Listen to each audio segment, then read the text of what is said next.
Assalamualaikum warahmatullahi wabarakatuh. Selamat siang, salam sejahtera untuk kita semua. Alhamdulillahirrabbilalamin, wassalatu wassalamu ala asrofil anbiya'il mursalin, wa ala alihi wa sahbihi ajma'in. Perkenalkan, kami dari kelompok 4 ingin mengerjakan tugas mata kuliah profesi kependidikan dengan dosen pengampu Bapak Irham Ramdhani, MPD. Melakukan kegiatan pembelajaran tutor sebaya secara virtual. Berikut anggota dari kelompok 4. Kenalkan, nama saya Taslima dengan NPM 202121500-259. Di sini saya berperan sebagai guru. Perkenalkan, nama saya Etisa Nur Fitriana dengan NPM 2021-21500-472. Di sini saya berperan sebagai murid. Perkenalkan, nama saya Wurul Ain dengan NPM 2021-21500-222. Di sini saya berperan sebagai murid.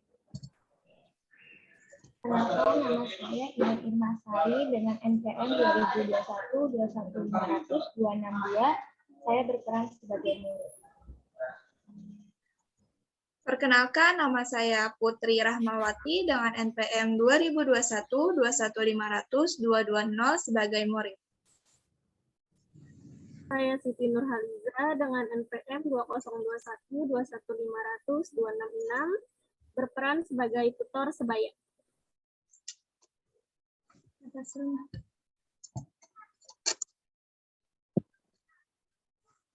Oke. Assalamualaikum anak-anak semua. Waalaikumsalam, Bu Guru. Ini anak-anak semua. Alhamdulillah baik, Bu. Baik, Alhamdulillah baik, Ibu. Baik ya, mudah-mudahan kita semua selalu diberikan kesehatan. Untuk anak-anak yang ingin berpergian, silakan patuhi protokol kesehatan. Kita awali pembelajaran dengan membaca doa terlebih dahulu ya. Silakan dipimpin oleh Etisa. Baik teman-teman semuanya, sebelum kita mulai pembelajaran pada hari ini, alangkah baiknya kita berdoa menurut agama dan kepercayaannya masing-masing. Berdoa mulai.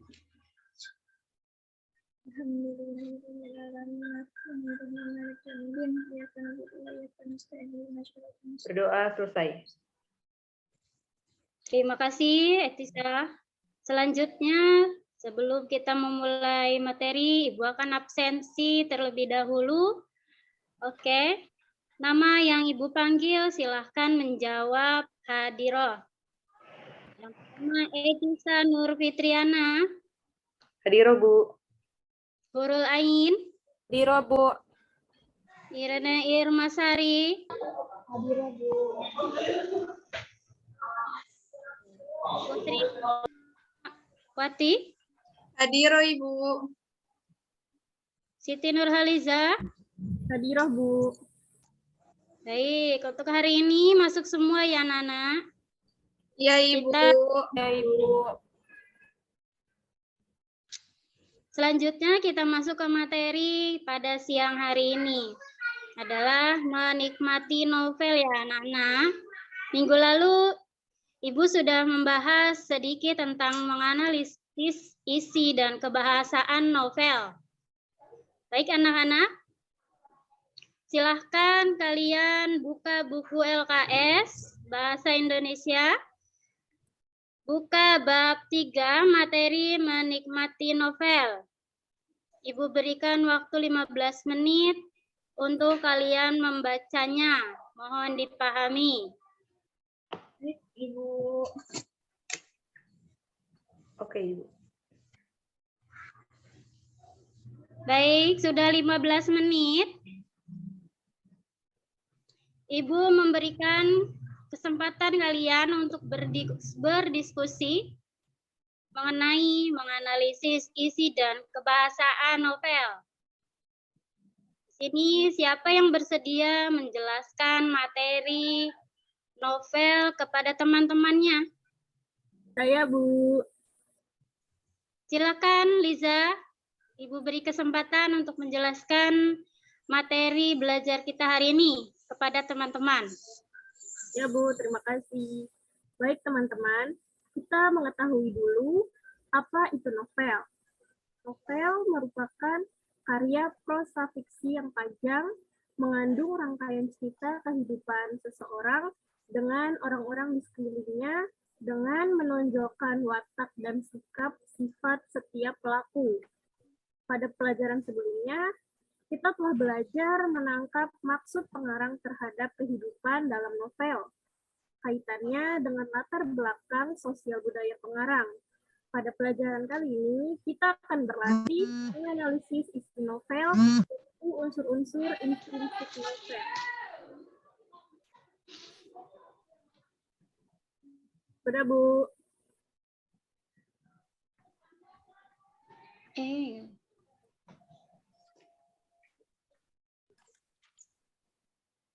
Terima kasih Siti Nurhalizah. Itu merupakan pengertian dari novel. Kemudian novel mempunyai unsur-unsur intrinsik. Ada yang bisa menjelaskan dari unsur-unsur tersebut? Saya Ibu. Silakan Irene. Jadi, unsur intrinsik novel terdapat tokoh adalah para pelaku yang terdapat dalam cerita. Tokoh cerita adalah orang-orang yang ditampilkan dalam suatu karya fiksi yang oleh pembaca ditafsirkan memiliki kualitas moral dan kecenderungan, seperti yang diekspresikan dalam ucapan dan apa yang dilakukan dalam tindakan. Seperti itu, Bu. Betul. Baik, selain tokoh, ada lagi yang mengetahui unsur-unsur intrinsik anak-anak? Saya, Bu. Silakan, Liza. Alur atau plot adalah rangkaian peristiwa yang disusun berdasarkan hubungan kausalitas. Di dalam alur terdapat peristiwa yang saling berelasi dalam peran masing-masing, baik sebagai sebab maupun sebab akibat, sehingga menciptakan konflik. Sifat tersebut tercermin melalui suspense atau misteri, karena di dalamnya terdapat kejadian berupa konflik yang mampu menyihir pembaca untuk terus mendorongnya membaca. Sudah, Bu.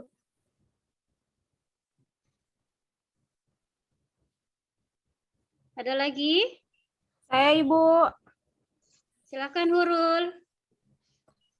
Latar atau setting adalah gambaran yang digunakan untuk menempatkan peristiwa di dalam suatu penceritaan fiksi. Latar ini menyaran pada tempat, waktu, sosial, sehingga latar seringkali dibedakan menjadi 3 macam, yakni tempat waktu, dan sosial. Latar tempat berkaitan dengan kondisi geografis. Acuannya dapat berupa pusat keramaian, pusat pembelajaran, pusat olahraga, pusat perdesaan, pusat perkotaan, sekolah, rumah, dan lain-lain. Latar waktu berkaitan dengan kondisi abad, dasawarsa, abad, tahun, bulan, hari, jam, zaman, maupun historis. Latar sosial berkaitan dengan kondisi tokoh atau masyarakat yang digambarkan dalam cerita. Acuannya dapat berupa lapisan dalam masyarakat, budaya masyarakat, seni pada masa tertentu, cara berpikir masyarakat pada masa tertentu, kehidupan beragama, dan sebagainya. Benar. Ya, tadi termasuk unsur intrinsik, yaitu ada tokoh, ada alur atau plot, dan latar atau setting. Silakan, ada lagi yang mau menambahkan? Saya, Ibu. Silakan, Jadi, Putri. selain ada yang ketiga tadi, teman-teman, ada juga sudut pandang atau point of view. Memasalahkan siapa yang bercerita, pencerita akan menempatkan tokoh melalui berbagai cara atau pandangan dalam menampilkan tokoh, laku, latar, dan peristiwa untuk menata cerita fiksi kepada pembaca. Sudut pandang dibedakan menjadi sudut pandang orang pertama dan sudut pandang orang ketiga. Begitu, teman-teman. Ya, benar Putri. Ada lagi selain sudut pandang? Saya, Bu. Silakan Liza. Selain sudut pandang, di sini ada tema, yaitu merupakan pokok pikiran atau dasar sebuah cerita yang memiliki kaitan dengan makna kehidupan. Pada umumnya, pengarang menawarkan kepada pembaca tentang makna kehidupan, mengajak pembaca untuk melihat, merasakan, dan menghayati makna kehidupan tersebut dengan cara memandang permasalahan itu sebagaimana ia memandangnya. Ya, betul yang dikatakan Liza. Jadi dalam unsur intrinsik dalam novel itu terdapat 5. Yang pertama apa tadi? Tokoh. Tokoh. Betul, tokoh. Yang kedua ada alur atau plot. Yang ketiga ada latar, yang keempat sudut pandang, dan yang kelima ada tema. Baik, Ibu menambahkan sedikit ya anak-anak, secara garis besar, tema dapat digolongkan ke dalam tema utama, disebut juga dengan mayor, dan tema turunan disebut dengan minor. Tema utama merupakan pokok cerita, bermakna yang menjadi fondasi utama penceritaan. Sedangkan tema turunan menjadi tema yang berfungsi menjadi penguat fondasi utama. Beberapa contoh tema utama adalah tema sosial, contoh ceritanya para priayi. Tema sejarah, contoh ceritanya kuantar ke gerbang. Dan tema fisiologis, contoh ceritanya jalan tak ada ujung, itu. Dan terakhir tema keutuhan, contoh novelnya Robohnya Suara Kami. Baik, terima kasih kepada anak-anak yang sudah membantu menjelaskan kepada teman-temannya. Selanjutnya, ada pemberian tugas menganalisis isi dan kebahasaan pada novel. Novelnya bebas, kalian cari sendiri, silakan. Dikumpulkan minggu depan, dan ada yang ingin bertanya sebelum Ibu menutup pembelajaran hari ini? Ibu, ini dikerjakannya diketik atau ditulis tangan kelompok atau individu, Bu? Baik. Tugas dikerjakan ditulis tangan. Kerjakan masing-masing, berarti sendiri atau individu.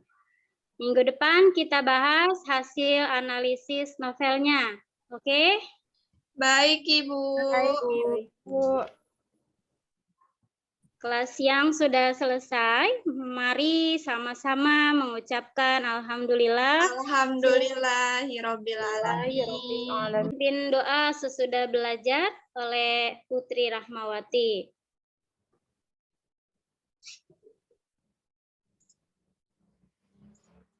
Baik, teman-teman, sebelum kita pulang ke rumah masing-masing, kita mengakhiri dengan membaca doa yaitu wal asri. Bismillahirrohmanirrohim.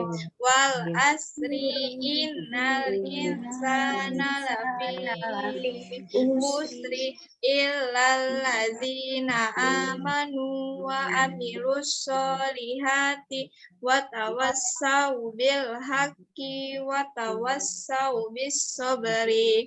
Subhanaka Allahumma wa bihamdika ashhadu an la ilaha illa anta astaghfiruka wa atubu ilaik. Terima kasih Putri. Sampai ketemu semuanya di Jumat pekan depan. Assalamualaikum warahmatullahi wabarakatuh. Waalaikumsalam warahmatullahi wabarakatuh, Ibu. Terima kasih, Ibu. Terima kasih kepada teman-teman. Sebelumnya adalah contoh dari pembelajaran tutor sebaya, di mana guru memberikan kesempatan kepada siswa-siswinya untuk menjelaskan materi kepada teman-teman di kelas. Kurang lebihnya mohon maaf dari kelompok 4. Kami pamit undur diri. Wallahu muwaffiq ila aqwamit thoriq. Wassalamualaikum warahmatullahi wabarakatuh.